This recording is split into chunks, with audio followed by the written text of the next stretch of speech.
Եվրոպական քաղաքական համայնքի Կոպենհագենի գագաթնաժողովի ժամանակ երկրներից մեկի ղեկավարը հանդես եկավ զեկույցով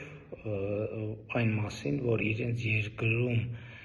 դեզինֆորմացիոն տեխնոլոգիաներ կիրառողները նախապես հանդես են եկել սոցիոլոգիական հարցումով, պարզելու համար, թե որ ոլորտներում դեզինֆորմացիան է, որ հանրության վրա առավել մեծ նեգատիվ ազդեցություն կունենա նրանց տրամադրելու պետության և կառավարության դեմ, և պարզվել է, որ դրանք 4 ոլորտներն են. առաջինը ազգայնությունը կամ ազգայինությունը, երկրորդը եկեղեցին,